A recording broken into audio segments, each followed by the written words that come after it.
ఎరగొట్టారు. తప్పే ఉంది, పర్మిషన్ ఉంది, సిటీలు అన్నీ ఉన్నాయి పర్మిషన్. దాంట్లో పెట్టకూడదని రూల్ లేదు కదా, మనం 4 కోడలలో పెట్టలేదు.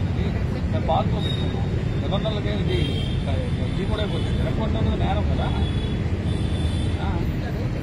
కూటమి అరాచకాలు నశించాలి, నశించాలి, కూటమి అరాచకాలు నశించాలి, నశించాలి.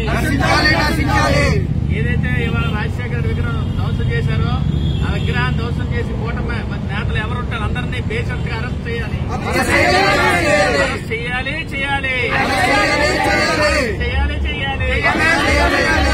గుడ్ ఈవినింగ్ అండి. నా పేరు విజయ్ కుమార్. నేను 4th టౌన్ ఇన్స్పెక్టర్ గా పనిచేస్తున్నాను.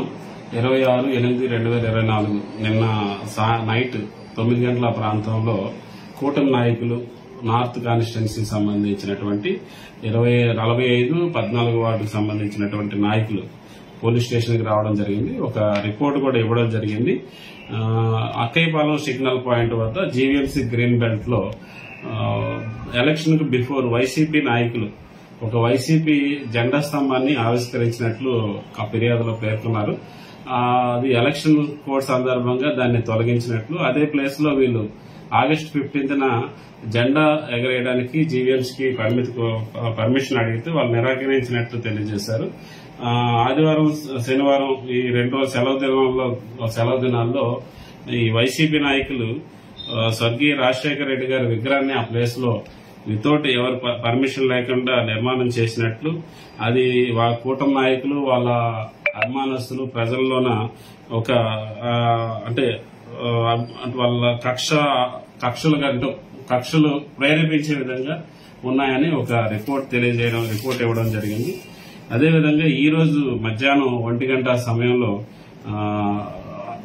నార్త్ కాన్స్టిట్యున్సీ సంబంధించిన వైసీపీ లీడర్లు 14 and 45 వార్డుకు సంబంధించిన వ్యక్తులు ఇంకా ఇతర నాయకులు కూడా పోలీస్ స్టేషన్ కు వచ్చి ఒక ఫిర్యాదు చేయడం జరిగింది. వాళ్ళు ఏదైతే వైఎస్ఆర్ విగ్రహాన్ని అక్కయ్యపాలెం గ్రీన్ బెల్ట్ ఏరియాలో ప్రతిష్ఠించుకున్నారో దాన్ని టీడీపీ నాయకులు అండ్ కూటమి నాయకులు ధ్వంసం చేసినట్లు, విగ్రహాన్ని ధ్వంసం చేసినట్లు రిపోర్ట్ చేశారు. వాటి మీద చర్యలు తీసుకోమని ఫిర్యాదు చేశారు. వాస్తవంగా జరిగిన విషయం ఏంటంటే అదే విషయాన్ని కూడా సోషల్ మీడియాలో వాళ్ళు వైరల్ చేస్తున్నారు.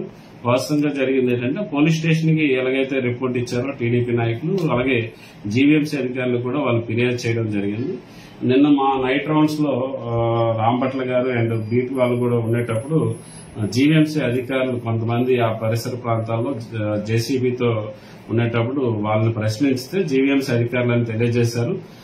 వాళ్ళకి అందిన ఫిర్యాదు మేరకు ఏవైతే అక్రమంగా కట్టడం జరిగిందో వాటిని తొలగిస్తున్నామని తెలియజేశారు.